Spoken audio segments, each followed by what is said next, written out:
Imagine if you played Monopoly, but every player token worked differently. Everybody's played Monopoly, right? I mean, let me just compare this to that. And every player token worked differently. So let's say, for example, the dog, if you're playing as the dog, you're immune to jail. You cannot go to jail. You just keep moving. If you're the boat, then you roll a third die. If you're the boot, you start the game with 4 community chest cards, whatever they say. You do that before you play the game. Does that sound interesting to you? What if you imagine that the setting was like a Tolkien-esque Middle Earth with warriors, barbarians, and orcs? So you're not a boot anymore, you're a warrior, or whatever is the case. And then what if I said instead of buying and selling property, because that would be weird, you're trying to build your character stronger in order to obtain the mythical crown of command. What I've just described is a really cheap description of Talisman, the board game. And if you've never played that before, I'm going to tell you a little bit about that board game in this review. I have really enjoyed my time playing Talisman. Now, I had never been, I'm the one who, for the last however many years, has never played Talisman, the board game, because apparently it is a thriving and huge community of people who love this game. And I can understand why after playing. I have had a lot of fun with it. In this game, Talisman, you choose a character with unique stats and abilities. And you know what those are up front. You can examine the character card that tells you exactly what they do and what their stats are. And you and your friends take turns rolling dice and moving around the game board, doing whatever the square says that you land on. Now, you can choose. It's not like Monopoly where you're going around in a direction.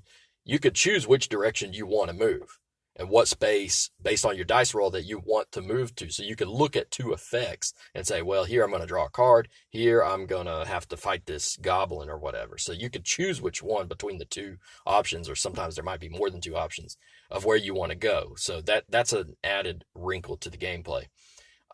And then it results in whatever the space says. So either you draw a card, battle a monster, get an item or an ally or something, whatever it says to do.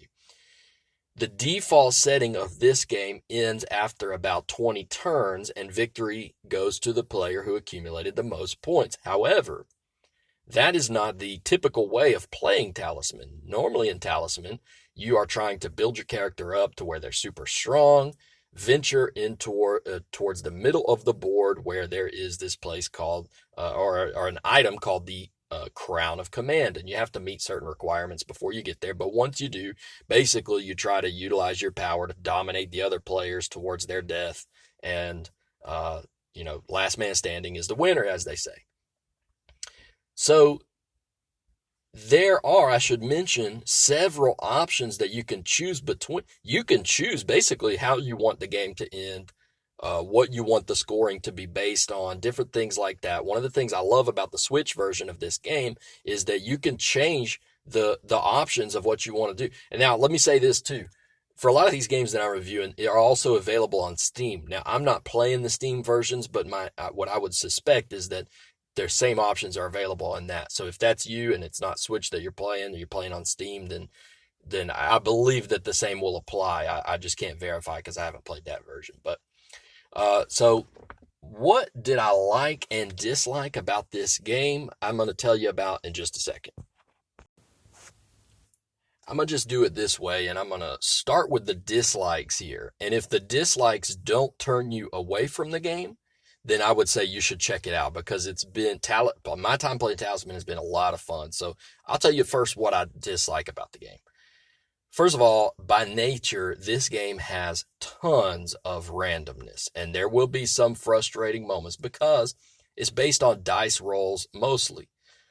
Cards can be devastatingly bad, and some people will be frustrated by that. So if you land on the witch and you roll a 1 and get turned into a toad for 3 turns, that is really bad, and it can ruin. You can be doing a really good playthrough, and then you get turned into a toad, and it can just ruin your day, or other things like that can happen. So think of Mario Kart when you compare it to that. If you're that person who plays Mario Kart and you say, well, man, I don't like Mario Kart because I'll be just dominating the competition, and then all of a sudden I'll get hit with 3 blue shells, and I'll just fall back to 11th place, and that's just randomness. I don't like that randomness. It's not based on skill. All right, if that's the way you feel about Mario Kart, for example, then you may not like the randomness of this game. For me, that doesn't bother me that much. Maybe it's because I'm unskilled, but I kind of enjoyed a little bit of randomness, and I don't feel like it's overbearing. Yeah, there are some times that it ruins it for you, but for me, that kind of adds to the fun of the game. So that didn't bother me that much, but I think there are some people who that might bother you. You might get bored with the core board game mechanics after a while. I mean, after all, you are pretty much essentially rolling a dice, moving around a board, and drawing a card. And that you pretty much do that over and over. So I could see somebody saying, like, man, I just get tired of this after a few days. Well, I think that could probably be true. But I also think this is the type of game that if you enjoy it, even if you did get bored with it, you go away, start playing some other stuff, and then someday you're going to come back to this months later or whatever and say, oh, yeah, let me play that again. That was fun. And so I think it's something that you could always be coming back to. And so it is nice to have it in the digital form. I will say that because you can try your other games and then, oh, yeah, let me try a game of Talisman. Or, hey, maybe your friend is over and you say, oh, yeah, let's play. I've got it hooked up. I'll pass you the controller or whatever. Yeah, could you get bored with it? Sure. But I think you always will want to come back to it if you do enjoy it. Another thing I'll say about this, I don't love this monetization model of this game. Now, the Switch version of this game, it costs $20. And there are just a ton of character packs that you can add to the game for about $4 each. Now, I will say you might not even feel the need to do that because the game does come with a ton of characters from the get-go. I want to say you get like 15 characters just in the base version of the game. So you may not even feel the need to get any extra downloadable content. But if you do, they have character packs that adds a few characters for $4 each. And then for about $15 each, you can get the game expansions that include like extra boards, extra cards, extra rule sets, things like that. Or you can get the ultimate complete bundle that has everything for $65.99 is the current price. $65.99. Now, some of y'all hear that be, oh man, okay, well, that's a lot of money. Well, $66 essentially plus the $20 for the base game, so about $86 for the complete bundle. You might hear that and say, man, that's way too much money. Well, just remember, first of all, you could try the base game for $20. And with that being said, the base game goes for about $70 on Amazon. If you buy the board game version, you're going to be spending about $70 from what I've seen. And now expansions are at least $50. Now, you do have more access to more expansions with the board game than you do with the digital version right now. But they are doing a pretty good job of staying updated with that and constantly adding more characters and more options and things. So there's always more. But now the flip side to that is if you want to have everything, then you have to pay more and more. So just be prepared for that when you come into this game. Now, here's the deal with that. If you really, really, really love the game and decide it's worth that investment for you, then who cares? You're having a good time with the game. So you have to decide if that amount of money is worth it for you. I will always tell you that my preference in the downloadable content models is one of two things. You either give me like a base price, $40-$50, even if it's a little bit more, and just give me all the updates. Or give me a free game if you think you're going to add a bunch of content that needs to be downloaded to enhance my experience of it. And I can decide if how much content I want to add. Those are the two models I would prefer to what's been done here. But, you could decide for you what you think that value is like. Now, that's maybe the extent of what I don't like about the game. Let me tell you why this game is great, however. I played, and I'll start with this example. I played a game the other day where I was the prophetess. My character was the prophetess. And I was playing with a priest and a ninja, which sounds like a bad joke. A priest, a prophetess, and a ninja walked into a bar, and the ninja said, okay, no, I won't even try to do that. But the prophetess, all right, here's how this game worked out. I, as the prophetess, battled the priest very early on and stole his axe. which I later used to build a boat to cross the river and get a bunch of points. But the ninja, meanwhile, is just bullying everybody, which, by the way, I feel like the ninja is an extremely powerful character. That's another thing. Some people, you're going to say, man, some characters seem like way more powerful than others. And so here would be my response to that. You just have to do this old school like you did with GoldenEye 007 back in the day. You remember that? How you would play and like you would have to tell your friends, if y'all played that game, you know what I'm about to say here. You would tell your friends, look, no odd job. It was the no odd job rule because it's not fair for you to be odd job because he's like 3 feet shorter than all the other characters. And so it's hard to shoot at him because he's so much smaller. And it's an unfair advantage. So you would just tell your friends, no odd job. And if they picked odd job, then you would just like exit out of the game. Like you wouldn't play the game because they're being a jerk. And you'd say, hey, stop being a jerk. Pick somebody else.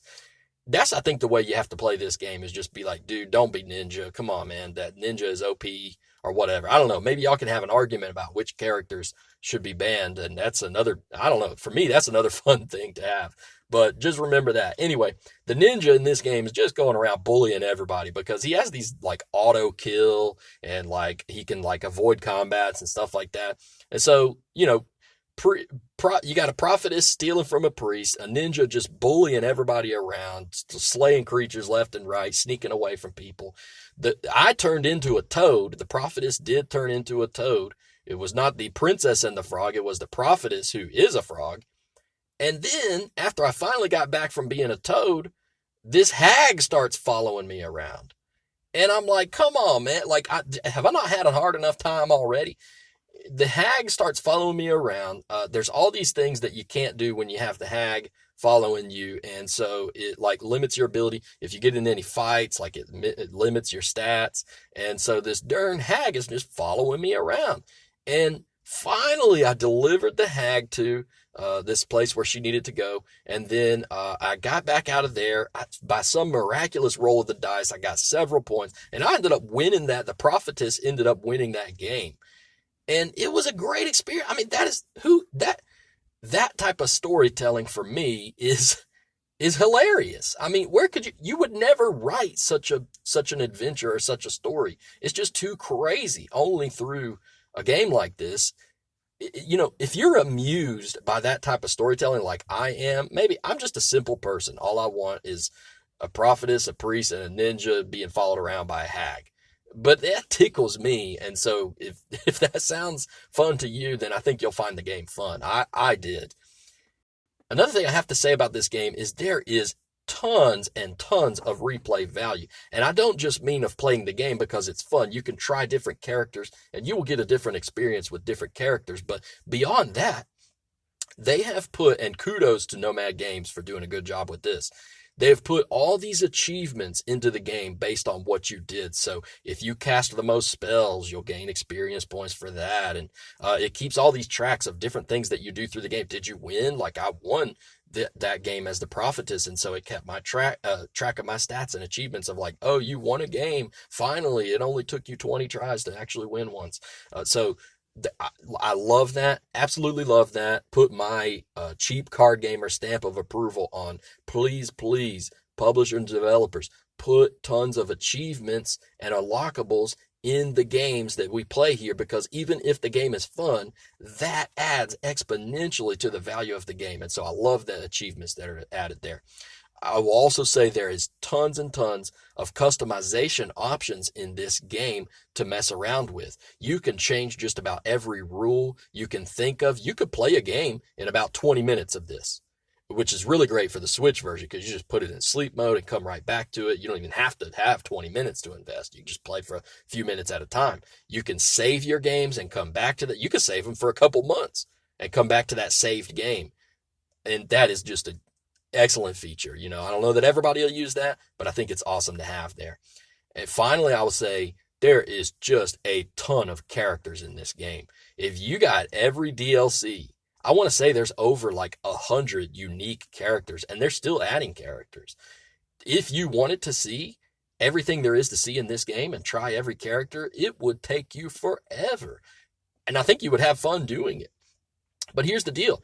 Even if you don't want to invest in the complete bundle, you still have about 15 characters that each play very differently. The warrior plays much differently than the wizard does. You know, the warrior is going to roll an extra dice in combat, and then you take the higher amount that gets rolled. And so he's going to be really good at fighting and winning those. Whereas the wizard is going to be always casting spells. He always has spells. And when you cast a spell, you draw another spell. And so it's maybe it's not as much the fights for the wizard as it is like messing with other people with spells and stuff. And I have found all the characters to be really pretty good, accurate portrayals of how that character should feel. Uh, and so that is part of the adventure for me, is just playing through as different characters and seeing, hey, let me see how I like this character. And I've had an absolute blast doing that. So in summary, I will say that this game is just a great value. It's a fun game. You will have fun playing this board game. And from there, you can decide, do I love this game enough that I can invest in some additional content? And it's available if you choose that you want to do that, which I think is a great option. The worst, let me say this.